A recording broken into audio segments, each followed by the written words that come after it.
समृद्धी महामार्गावर झालेल्या अपघातामध्ये 12 जणांचा मृत्यू झाला। या प्रकरणी आरटीओचे 2 अधिकारी आणि ट्रक ड्रायव्हर विरोधात वैजापूर पोलीस ठाण्यामध्ये सदोष मनुष्यवधाचा गुन्हा दाखल करण्यात आलाय। प्रदीप छबुराव राठोड आणि नितीन कुमार गणोरकर अशी आरटीओ अधिकाऱ्यांची नावे असून ते आरटीओ कार्यालयामध्ये असिस्टंट इन्स्पेक्टर या पदावरती कार्यरत होते। या दोघांना पोलिसांनी अटक केली आहे, तसंच त्यांचं निलंबनही करण्यात आलंय। अपघात होताच आरटीओ अधिकारी त्या ठिकाणाहून पळून गेले होते, मात्र नंतर परत येऊन त्यांनीच अपघात झाल्याचा फोनही केला असल्याची माहिती पोलिसांच्या वतीने मिळतेय।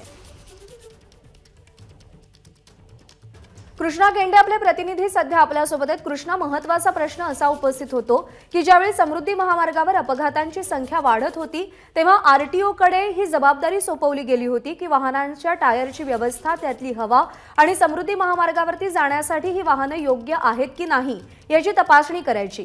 ती दिलेली जबाबदारी आणि तिथपासून आता हे पैसे वसूल करण्याचं काम, हे सगळं ट्रान्सफॉर्मेशन नेमकं कसं झालं?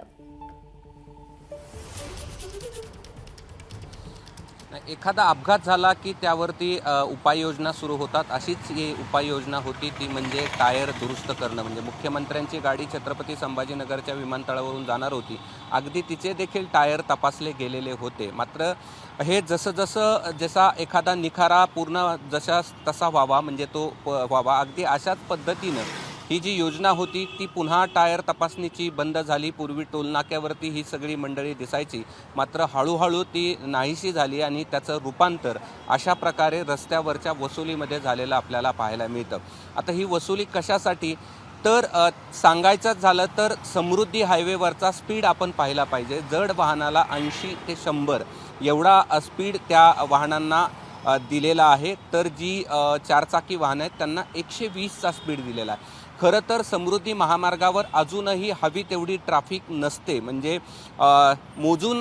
दिवसात मोजता येईल एवढ्याच गाड्या त्या समृद्धी महामार्गावरनं जातात। त्यामध्ये एक तर अपघाताची भीती आणि दुसरं म्हणजे या वाहनांना अजून मुंबईपर्यंत पोहोचता येत नाही समृद्धीवर, म्हणून छत्रपती संभाजीनगर नाशिकपर्यंत जे नागपूरवरनं निघाली वाहनं आहेत ती या ठिकाणी या समृद्धीवरून सध्या प्रवास करू शकतात। आता रात्री 12 वाजता एखाद्या वाहनाला अडवण्याचा हेतू काय असावा हे आपल्याला सांगायची गरज नाही। त्यामुळे अशा प्रकारची जी वसुली या ठिकाणी हायवेवरती सुरू असते ती अनेकांनी अनुभवलेली आहे। अनेकांनी तर फोन करून देखील सांगितलं की अशा पद्धतीनं समृद्धी महामार्गावरती वाहनं या ठिकाणी लावली जातात। खरं तर तिथे वाहनं लावायलाच या ठिकाणी रस्त्यावरती उभा राहायलाच परवानगी नाही।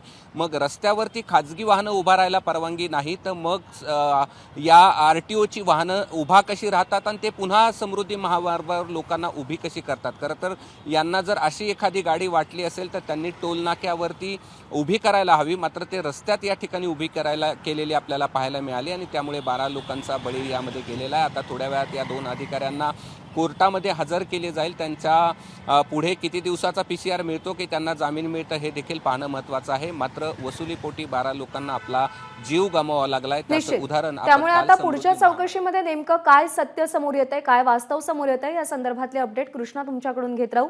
सध्या धन्यवाद दिलेल्या माहितीसाठी। एबीपी माझा, उघडा डोळे बघा नीट।